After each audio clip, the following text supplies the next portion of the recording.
ტერიტორიების ანექსია უკვე მოხდა, რუსეთი ახლა უკვე საეკლესიო ანექსიას გეგმავს, ეს დასკვნა გამოიტანეს დღეს თბილისში. მოსკოვში რუსეთის საპატრიარქოს მიერ გაკეთებული განცხადების შემდეგ რუსული ეკლესია დაჟინებით ამტკიცებს, რომ საქართველოს ეკლესიის კანონიკურ საზღვრებს აღიარებს, მაგრამ აცხადებს, რომ სასურველია სამხრეთ ოსეთისა და აფხაზეთის ეკლესიებმა დროებით კანონიკური სტატუსი მიიღონ. რა იკითხება ამ გზავნილის მიღმა, გოდერძი შარაშია განაგრძობს თემას. მოსკოვის საპატრიარქოს ინფორმაციით აფხაზეთსა და სამხრეთ ოსეთში მცხოვრებ მორწმუნეთათვის საქართველოს და რუსეთის ეკლესიები ერთობლივ სქემაზე მუშაობენ.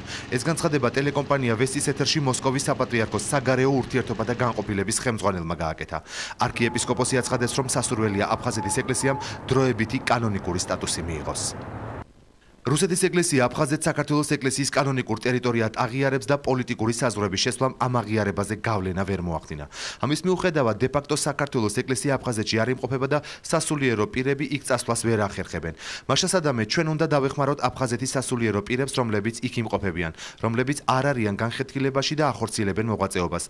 შესაძლოა დროებით კანონიკური სტატუსი მოიპოვონ. ამჟამად სწორედ ამაზე მიდის საუბარი.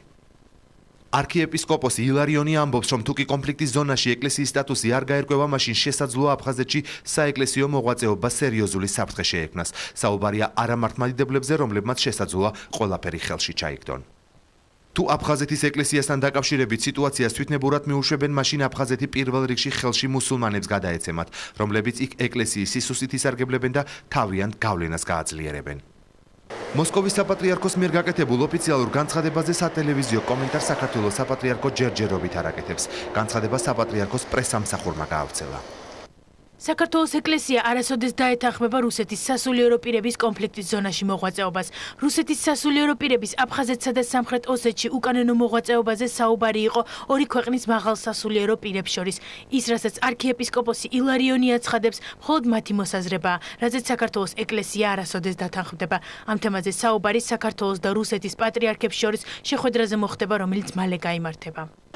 პროფესორი სერგო ვარდოსანიძე ამბობს, რომ რუსეთის საპატრიარქოს განცხადების მიხედვით თუ ვიმსჯელებთ, მაშინ კრემლს საქართველოს ტერიტორიებზე აფხაზეთსა და ოსეთში საეკლესიო ანექსია აქვს დაგეგმილი. ის რომ ამჟამად ვითომც მართლმადიდებლობის დასაცავად და მაჰმადიანობის თავიდან ასაცილებლად აფხაზეთში დროებით ეს ტერიტორიები შეიძლება გადაეცეს რუსეთის ეკლესიის იურისდიქციას.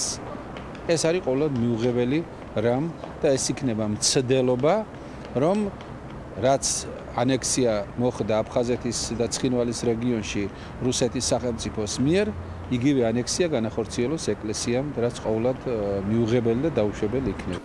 რუსეთის ეკლესიის ეს განცხადება საქართველოსთვის მოულოდნელი არ არის. მსგავსი განცხადებით ცნობილია თავად აფხაზეთის ეკლესიის მმართველი ბესარიონ აპლია, რომელმაც რუსეთის პატრიარქს აფხაზეთის ეკლესიის საქართველოს იურისდიქციიდან და რუსეთთან შეერთების თაობაზე არაერთხელ მიმართა. ეს ის აპლიაა, რომელმაც აფხაზეთში წესად შემოიღო რუსი ჯარისკაცების და სამხედრო გემების კურთხევა. ბოლოს აპლიამ წესი ცნობილ კანონიერ ქურდს იაპონჩიკასაც აუგო.